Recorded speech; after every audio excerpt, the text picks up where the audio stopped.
Unleaded, 91 octane. Premium, 95 octane. Ano ba maganda? Yung pula?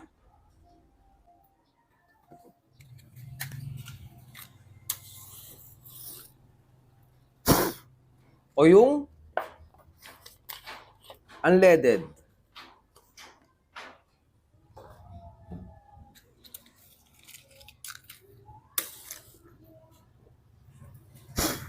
Patnubay ng syota ang kailangan Para sa malaman video natin, ito. bibigyan ko kayo ng paraan. Kung may bata kang katabi, pakigabayan. Masaya lang ang susunod na eksena. Gagawin kong to, wag na wag niyong gagayahin sa bahay. Okay? Pang-professional lang, ha? Para malaman ninyo kung ano ba yung maganda na gasolina. Professional ang driver's license. Yan. So, ito yung dalawang yan. 91 octane, 95 octane. Para malaman natin, tikman natin syempre. Ah. 91 octane.